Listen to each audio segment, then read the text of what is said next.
Doctor D और Jeff के यहाँ से भागते ही गुल्ली गुल्ली और बाबा भी उनके पीछे चल देते हैं।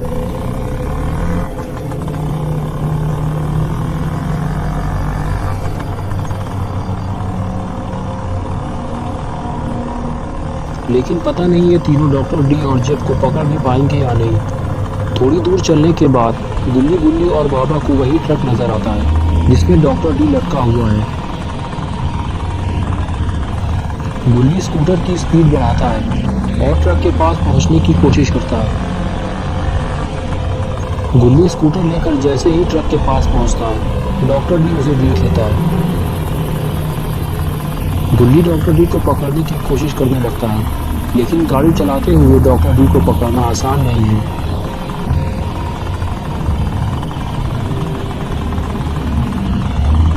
लेकिन गुल्ली जैसे ही ट्रक के ज़्यादा करीब जाता है, डॉक्टर डी लात मारकर स्कूटर गिरा देता है। बैलेंस बिगड़ जाने से गुल्ली स्कूटर लेकर गिर जाता है। गिरने के बाद गुल्ली गुल्ली और बाबा को इतना तो समझ में आ जाता है कि डॉक्टर डी और जेफ द किलर को पकड़ना इतना भी आसान नहीं है जितना ये तीनों समझ रहे थे। और उधर डॉक्टर डी और जेफ को भागने का मौका मिल जाता है, लेकिन गुल्ली भी हार मानने वाला नहीं है। वो फिर से गुल्ली और बाबा को लेकर उनका पीछा करना शुरू कर देता है।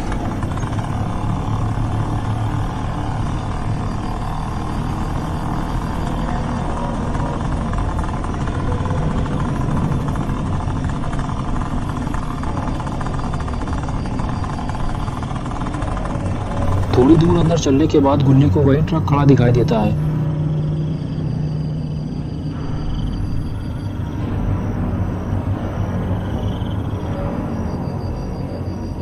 फिर ये तीनों ट्रक की तरफ बढ़ने लगते हैं।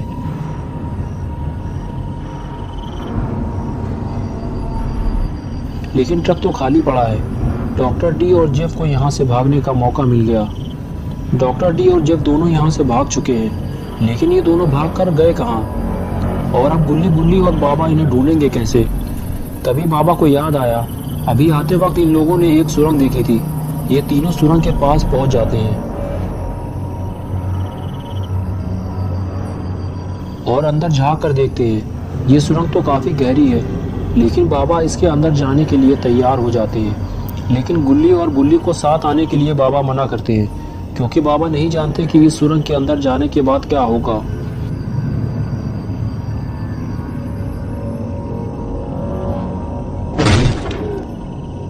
लेकिन ये सुरंग तो खाली पड़ी है। शायद डॉक्टर डी और जेफ इसी सुरंग के रास्ते भाग निकले हैं।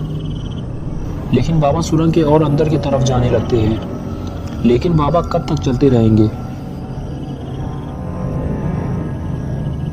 लेकिन तभी बाबा को शायद कुछ दिखाई दिया है।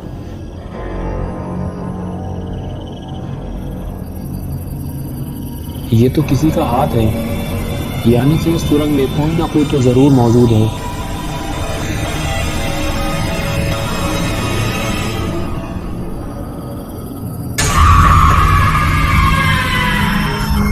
ये तो डॉक्टर डी है। बाबा ने डॉक्टर डी को देख लिया है। तभी डॉक्टर डी बाबा की तरफ दौड़ता है और एक जोरदार किक मारता है। तभी बाबा को डॉक्टर डी की ताकत का अंदाजा हो जाता है। उसकी एक लात से ही बाबा उसी जगह पहुंच जाते हैं जहां से वो आए थे।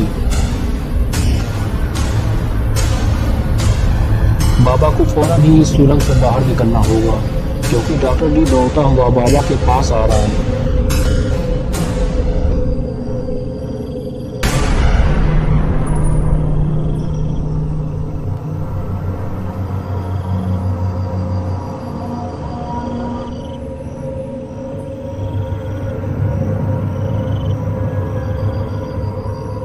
लेकिन जैसे ही बाबा ऊपर पहुंचे, उन्हें ना तो गुल्ली दिखाई दिया, ना ही बुल्ली।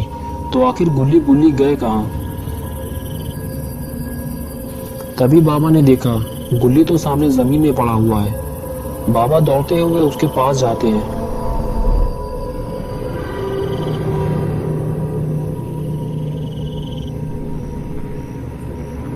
और गुल्ली को उठाते हैं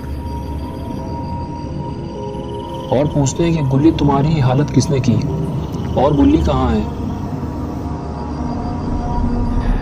गुल्ली बाबा से कहता है कि मुझे जेफ ने मारा है और वो गुल्ली को उस तरफ उठा कर ले गया है। बाबा को फौरन ही वहां जाना होगा, पता नहीं गुल्ली किस हालत में होगा। बाबा गुल्ली को उठाते हैं और कहते हैं चलो गुल्ली, हम दोनों मिलकर मुकाबला करेंगे। और फिर दोनों उस तरफ चल देते हैं।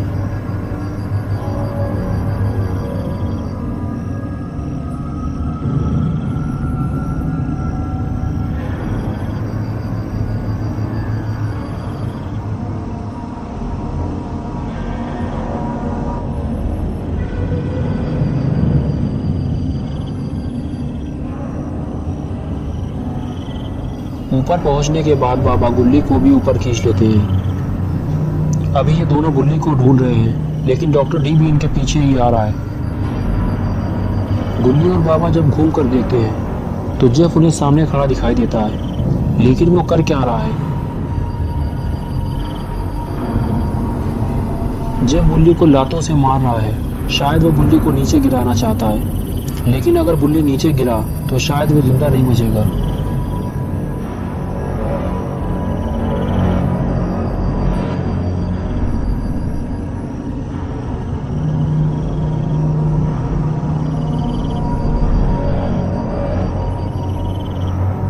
लेकिन गुल्ली के नीचे गिरने से पहले ही गुल्ली और बाबा गुल्ली के पास पहुंच जाते हैं। बाबा जेफ का ध्यान अपनी तरफ खींचते हैं और गुल्ली को मौका मिल जाता है गुल्ली को बचाने का। गुल्ली गुल्ली को ऊपर खींच लेता है, लेकिन डॉक्टर डी ऊपर आ चुका है।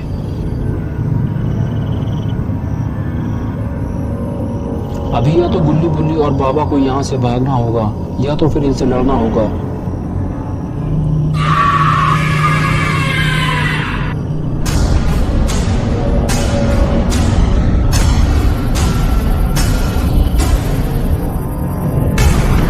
लेकिन डॉक्टर डी आगे बढ़कर गुल्ली और गुल्ली को पकड़ लेता है और उन्हें नीचे खाई में फेंकने के लिए उठा कर ले जाता है। और इधर जेफ बाबा के पीछे पड़ा हुआ है, लेकिन मौका मिलते ही बाबा तीर निशाने पर लगा देते हैं और जेफ को गिराने के बाद बाबा डॉक्टर डी की तरफ भागते हैं।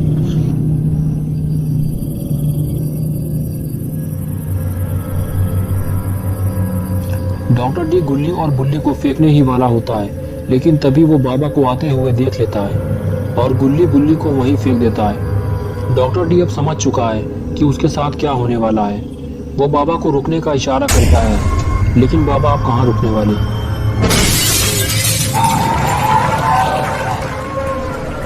बाबा के स्पीयर से डॉक्टर डी वहीं ढेर हो जाता है।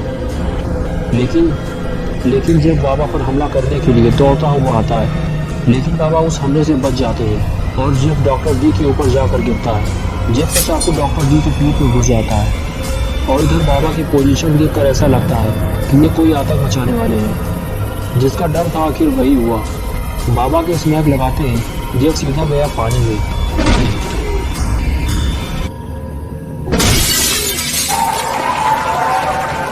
लेकिन सर्दियों में नहाने का मजा ही कुछ और है।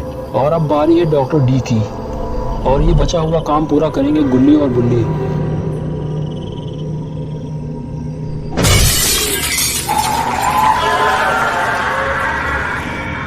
बाबा के साथ रहकर गुल्ली और गुल्ली भी काफी ट्रेन हो चुके हैं। तो दोस्तों, अगर आपको ये वीडियो पसंद आया है तो इसे लाइक और शेयर जरूर करें। गुल्ली गुल्ली और बाबा की और वीडियोस देखने के लिए चैनल को सब्सक्राइब करना और बेल आइकन दबाना ना भूलें।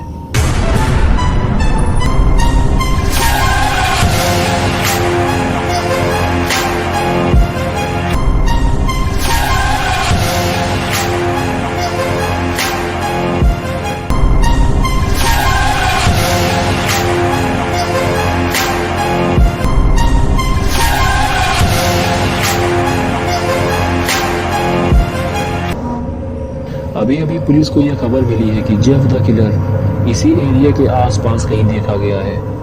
ऑफिसर को जैसे ही इसके बारे में खबर मिली, फौरन ऑफिसर यहाँ पहुँच गए। वो ये नहीं चाहते कि जेफ किसी और को नुकसान पहुँचाए, इसलिए वो चप्पे चप्पे पर नज़र रखे हुए हैं। लेकिन तभी एक ऑफिसर को कुछ दिखाई दिया।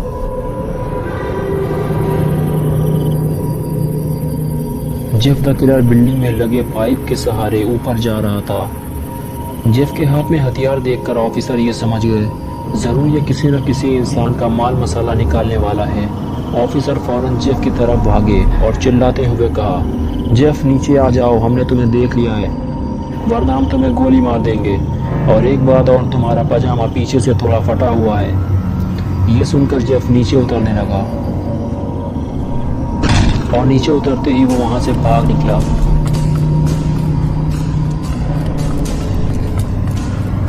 ऑफिसर फौरन गाड़ी लेकर जेफ के पीछे पीछे भागे, क्योंकि वो जेफ को जिंदा पकड़ना चाहते थे। इसलिए उन्होंने जेफ पर गोली नहीं चलाई और जेफ को भागने का मौका मिल गया। जेफ भागते हुए पहाड़ियों पर चढ़ गया, लेकिन जेफ के लिए ये एक बहुत बड़ी मुसीबत थी। वो इसलिए क्योंकि अगर जेफ पहाड़ी से नीचे कूदता है तो मर जाएगा, और अगर वापस भागा तो पुलिस उसे पकड़ लेगी। इसीलिए जेफ पहाड़ी से नीचे उतरने का फैसला करता है और धीरे धीरे फिसलते हुए नीचे उतर जाता है और भागते हुए अपने लिए छुपने की जगह ढूंढता है ताकि वो पुलिस से बच सके।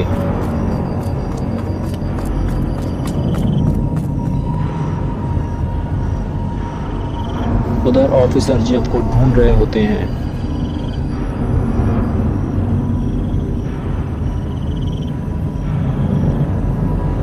और कुछ देर बाद वो वापस लौट जाते हैं, लेकिन अभी जेफ पूरी तरह से सेफ नहीं है, इसलिए वो हॉस्पिटल के अंदर जाना चाहता है। लेकिन ये गेट तो अंदर से बंद है। लेकिन जेफ इसे लात मारकर खोलना चाहता है, लेकिन जेफ शायद ये नहीं जानता कि इस हॉस्पिटल के अंदर एक उससे भी बड़ा दरिंदा छुपा हुआ है, जो इंसानों के टुकड़े टुकड़े कर देता है। और उसने ये आवाज़ सुनी है और तभी डॉक्टर डी गेट खोल देता है और पहली बार वो जेफ को अपने सामने देखता है। और जेफ भी पहली बार डॉक्टर डी को देखता है और उसके हाथ में तेजधार हथियार देखकर जेफ ये समझ जाता है कि ये भी एक हथियार है। और डॉक्टर डी भी जेफ के हाथ में वैसा ही तेजधार हथियार देखता है और उसे भी ये समझने में ज़्यादा देर नहीं लगती कि हम दोनों एक ही थाली के चट्टे बट्टे हैं। और फिर डॉक्टर डी जेफ की तरफ कुछ देर देखने के बाद दोस्ती का हाथ बढ़ा देता है और जेफ भी ये दोस्ती कबूल कर लेता है और इस तरह ये दोनों दोस्त बन जाते हैं। और फिर डॉक्टर डी जेफ को हॉस्पिटल के अंदर ले जाता है और फिर दोनों में कुछ प्राइवेट बातें होती हैं। जेफ डॉक्टर डी से कहता है कि तुम मुझे डॉक्टर तो नहीं लगते, तो बताओ फिर तुम कौन हो। डॉक्टर डी ने कहा, मैं बचपन से डॉक्टर बनना चाहता था, लेकिन जब मैं 10 साल का हुआ तो मुझे एक दिमागी बीमारी हो गई, जिसकी वजह से कभी कभी मेरे सर में बहुत तेज़ दर्द होता था। और जब मुझे दर्द होता था तो मैं पागलों की तरह चिल्लाया करता था और लोग मुझे पागल कहा करते थे। मुझसे परेशान होकर मेरे घर वालों ने भी मुझे हमेशा के लिए घर से बाहर निकाल दिया। मैं यूं ही दर दर भटका करता था। एक दिन मेरे मोहल्ले में किसी की हत्या कर दी गई। सारे लोगों का शक मुझ पर गया। पुलिस ने मुझे पकड़ लिया। मोहल्ले के सारे लोगों ने मेरे खिलाफ गवाही दी थी और मुझे आजीवन कारावास की सजा हुई, जबकि मैं बेकसूर था। लेकिन किसी ने भी मेरा दर्द नहीं समझा, कोई मेरे साथ खड़ा नहीं हुआ। मेरी ज़िंदगी जेल में गुजर रही थी, लेकिन एक दिन मुझे जेल से भागने का मौका मिल गया। लेकिन तब तक मैं 40 साल का हो चुका था। तब मुझे डॉक्टर डेविडसन के बारे में पता चला, जिसको लोगों ने मार डाला था क्योंकि वो मरीजों पर नए नए एक्सपेरिमेंट किया करता था, जिसकी वजह से बहुत सारे मरीजों की मौत हो चुकी थी। डॉक्टर डेविडसन की मौत के बाद ये हॉस्पिटल बंद कर दिया गया और मुझे यहाँ छुप कर रहने का मौका मिल गया। मुझे इस हॉस्पिटल के अंदर डॉक्टर डेविडसन के कपड़े और मास्क भी मिला, जिसको पहनने के बाद मैं बन गया डॉक्टर डी, यानी कि डॉक्टर डेविडसन। लेकिन मैं मरीजों का इलाज नहीं करता, मैं तो इंसानों के टुकड़े टुकड़े कर देता हूँ, क्योंकि मैं इंसानों से नफरत करता हूँ। इस हॉस्पिटल के आसपास अगर कोई आता है तो वो जिंदा वापस नहीं जाता। अब तुम बताओ तुम कौन हो, वरना तुम जिंदा वापस नहीं जाओगे। जेफ ने कहा, मैं भी पहले एक नॉर्मल इंसान था। मैं अपने भाई के साथ अपने दोस्त की बर्थडे पार्टी से वापस आ रहा था। रात काफ़ी हो चुकी थी, रोड पर सन्नाटा छाया हुआ था। हम दोनों घर जाने के लिए बस आने का इंतज़ार कर रहे थे। वहाँ एक छोटा सा बस स्टॉप था जहाँ बस आकर रुका करती थी। बस स्टैंड के पास ही कुछ आवारा लड़के खड़े थे जो हम दोनों को ही देख रहे थे। और फिर वो हमारे पास आने लगे और फिर वो हमारे पास आकर हमसे बदतमीज़ी करने लगे। बिना किसी वजह के ही वो हमें गालियां दे रहे थे। उनमें से पीली चट्टी वाला कुछ ज़्यादा ही अकड़ दिखा रहा था। फिर उनकी बदतमीजी हद से ज़्यादा बढ़ने लगी। फिर उनमें से एक ने मेरे भाई को धक्का देकर ज़मीन पर गिरा दिया। मैंने भी उसे धक्का देकर ज़मीन पर गिरा दिया। उसके बाद वो लोग मुझ पर चढ़ने लगे और गालियां देने लगे। मैंने भी उनसे लड़ने का फैसला कर लिया था और उन सभी को मैंने बहुत मारा, लेकिन सबसे पहले पीली चड्डी वाले को ठोका था। वो बहुत ही ज़्यादा अकड़ दिखा रहा था। मुझसे मार खाने के बाद वो हिलते डुलते लंगड़ाते हुए वहाँ से भाग निकले और हम लोग भी आगे बढ़ने लगे, क्योंकि अब वहाँ रुकना सही नहीं था। इसलिए हम पैदल ही घर की तरफ चलने लगे। लेकिन कुछ देर बाद ही वो तीनों पेट्रोल और माचिस लेकर वापस आ गए। वो तीनों बहुत ही ज़्यादा गुस्से में थे, खासकर पीली चड्डी वाला, जिसकी चड्डी में नारा लटक रहा था। दौड़ते लंगड़ाते हुए हमारे पास आए और पीछे से हम दोनों पर हमला कर दिया। मुझे वो ज़मीन पर गिरा कर मारने लगे और फिर मुझ पर पेट्रोल डालकर आग लगा दी और मुझे जलता हुआ छोड़कर भाग निकले। मैं दर्द से चीखता चिल्लाता रहा। मुझे बचाने वाला वहाँ कोई नहीं था। कुछ देर बाद आस पड़ोस के लोग मेरी चीख पुकार सुनकर मेरे पास आए, लेकिन तब तक मैं पूरी तरह से जल चुका था। उन लोगों ने मुझे हॉस्पिटल भेज दिया।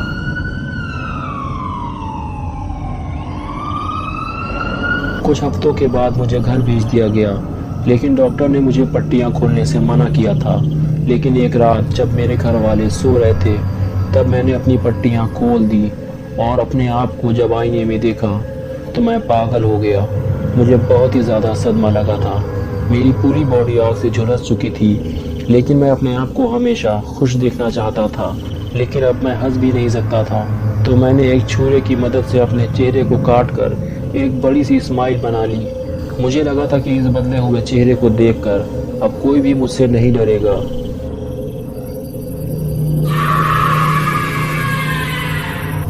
और फिर मैं इस चेहरे के साथ अपने माँ बाप के कमरे में गया। वो सो रहे थे। मैंने उन्हें नींद से जगाया और अपना हंसता हुआ चेहरा दिखाया, लेकिन वो मुझे देखकर डर गए और चिल्लाने लगे। मुझे बहुत ही ज़्यादा गुस्सा आया और मैंने उन्हें मार डाला। चीख पुकार सुनकर मेरा भाई दौड़ता हुआ आया। मैंने उससे कहा गो टू स्लीप, और एक के बाद एक कई बार करके उसे भी मौत की नींद सुला दिया।